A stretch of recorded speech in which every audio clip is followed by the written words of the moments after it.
Hi everyone, I'm Miroslav Palansky, and together with my colleague Vítě Titl, we work for Econ Lab, an NGO based in Prague, Czech Republic. In this video, we would like to present our project Politické finance, which analyzes and publishes data about political financing in the Czech Republic. Today, the project serves as the sole source of data on political donations in our country, and it is used by NGOs, media, and academic institutions. Data on donations are further linked with the data on public procurement contracts and European Union funds. We found, for instance, that about 30% of the donating companies simultaneously win public procurement contracts. Results like this nicely illustrate the potential risks of conflicts of interest. We expect that due to our data and analyses, the new Act on Political Parties will ensure better reporting of financing of Czech political parties, and the conflicts of interests will be controlled by a new office that should be established according to this new Act. The project was founded in cooperation with the Academy of Sciences of the Czech Republic in 2013. In the Czech Republic, political party financing is regulated by a law written in 1991 and later revised many times, for the last time in 2011, but a major revision is now under discussion. The law dictates how parties may be created, ran, and financed.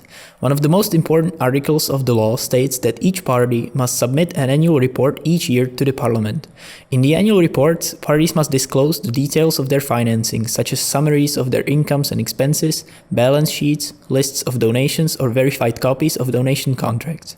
The annual reports are then made available to the public in the parliamentary library, in the physical form. This means that everybody can come to the library, view the reports, and even take photos of it. However, it is impossible to analyze the data using digital technologies. This is the reason why Politické finance.cz was created. We go to the library every year, read through the annual reports of political parties, gather the data into a database and publish it online, where the data are presented in a user-friendly way, as well as they are available for download in the CSV format to the general public. We believe that this is the true meaning of publicly available data in the 21st century. Behind this project, there are hundreds of hours of leafing through the annual reports and rewriting the information about donations, donors, balance sheets, and financial statements into Microsoft Excel. Once we had the data, we thought that it would be beneficial to further analyze it, which is why we conducted a series of case studies, summaries, and analyses of the parties' financing both in Czech and English, all available for download on the Politické finance.cz website. The most important addition to the plain donation data is connecting the database with other information. Using various sources from other projects of our NGO to other publicly available data, we merged the database with data on public procurement, European funds, insolvencies, economic inactivity, foreign ownership, state ownership, and shell corporations. That means firms that formally exist, but in the real life they are merely a mailbox. We call these characteristics of donating firms red flags. Red flags do not mean that a donating firm is doing something illegal. Neither do they mean that these firms are bad. However, donations from such firms, and especially firms which combine multiple red flags, may constitute higher risks of conflicts of interest, corruption, or even stake capture and rent-seeking. Before Vítě shows you the website itself and its functionalities, we would like to briefly introduce the technologies we use. From a technological point of view, the website uses a pretty standard combination of PHP, HTML, CSS, JavaScript, and a database system PostgreSQL. More specifically, we use frameworks such as Nete for PHP development, Nete Database for database queries, and jQuery for JavaScript. The only a little unusual choice is PostgreSQL, which has been chosen since it works better with indices and other tools that we need to handle a big database. Today we have about 40,000 donations in the database, and for most donations we also have more than 10 other pieces of information about the donors. Such a big amount of data can make a website slower, especially when there is a lot of information needed to be calculated before a page is loaded. This information includes, for instance, the sums of donations from one particular donor, or a share of donations worth up to 100,000 Czech crowns, which is approximately $4,000. Numbers like these have to be pre-calculated and stored either in the database or in cache. This is important mainly right after we announce some news about our project, either on TV or in the form of a press release. On such days, there are thousands of people viewing the website at the same time. This is one of the lessons we learned at the beginning of the project. The last thing to solve when we were developing the website was creating interactive charts, because we intended to present the data in the most user-friendly and appealing way possible. Hence, we have chosen High charts, which are free for nonprofit organizations.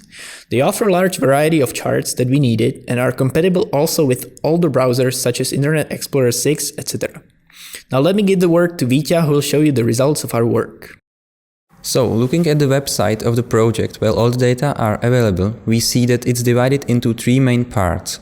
The first one is the heading with a drop-down menu, where visitors can select a party they are interested in and see the information about its financing. Let us choose, for example, the Czech Social Democratic Party, which won the last elections to the Chamber of Deputies. There are four categories of information: budgets, donations, debt, and annual reports. In the budget sections, we provide a pie chart for revenues and expenditures of each party divided into categories presented in the financial statements. All this for the years 2006 onwards. Under the charts, we provide actual amounts and percentages for each category. Both the charts and the names of the categories are interactive, with additional information presented on mouse over. An interesting item in this category is the last one, the difference between the value in the cell total revenues and the total sum of individual revenue items. When we started gathering the data, we noticed that in the financial statements of parties, the sum of individual items sometimes does not add up to the number given in the cell's total revenues and total expenditures. We obviously dug a little deeper and found out that the problem might not be on the party side, but it may also be caused by the inappropriate design of the law. The law states that parties can only have certain revenues and expenditures which correspond to the categories given in the annual reports template. However, parties argue that some revenues or expenditures, such as foreign exchange profits and losses, income from insurance claims, etc., cannot be included in neither category. This issue should be addressed by the revision of the law, which is now being discussed. We try to add some arguments to the discussion by analyzing the hard data. Moving to the next item in the menu, we can view all the donations that the party has received since 2006. In the left part of the page, we provide some descriptive statistics, the total amount of donations received, donations by amount and by the type of donor. In the right part, the actual list of donations is presented. We can order the list by name of the donor, total amount, count, and the last year in which the donor made a donation. When we scroll all the way down, we see a little button for the export of this list, all in the CSV format. The next category of information is our latest addition, debt. Here we provide a little summary of the share of total liabilities on revenues and expenditures. We wanted to point out that some parties operate with large amounts of debt, which can mean that the parties are in financial difficulties. This may be a problem because such parties' political decisions are more easily influenced by their creditors. The last section is the annual report section, where we put together a list of links for downloading the original annual reports from which we gather the data, all in the PDF format. We also provide the auditing company for each report, mainly to point out the fact that parties rarely switch these. The problem may be that parties have non-standard relationships with their auditors. Since we found many errors in the reports and they all went through an audit, we suspect the audit process does not work properly. Coming back to the home page, we move down to the bottom part, which is divided into two sections. On the left-hand side, there is a summary of financial results for each party, similar to the one given in the debt section of each individual party page, to provide a direct comparison among parties. On the right side, there is a search applet which allows filtering the database based on various criteria. Let's say we are interested in the donors of the People's Democratic Party, ODS, which donated between 2011 and 2013, and their donations were worth more than 1 million Czech crowns. We are only interested in corporate donors that receive public procurement.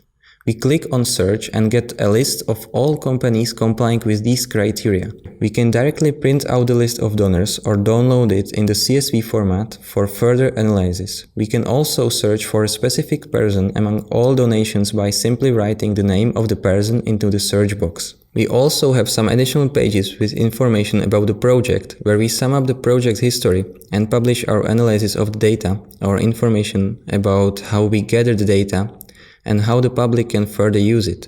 Finally, the last page answers frequently asked questions about the project. The last but the most important thing is what we are aiming to achieve. how we do it, and what we have learned from it.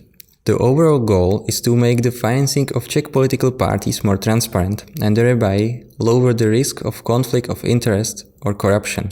Therefore, we issue yearly reports on the financing of political parties where we point out the most important problems. We also publish extensive analyses and case studies to stimulate the general public discussion and to provide advocacy material for the necessary changes in the current Czech legislation. Moreover, we support these efforts by press releases and fact sheets on current issues to attract media attention. We would like to conclude with some advice, things that we have learned from operating the project. Go for low-hanging fruit. In order to open a new topic, you need very simple yet relevant results. Only then you can add fine results for the top 1% of the audience. Do not hesitate to use manual work, such as us rewriting the data. Sometimes it's the most efficient way, superior to fancy technologies. Discuss your results with various stakeholders. They might give you relevant inputs, and even if they don't, you need more than just general public opinion to achieve a policy impact. Last but not least, if you present a web in live media, prepare your server and the website for the peak load. Thank you very much for your attention, and do not hesitate to contact us in case of further questions.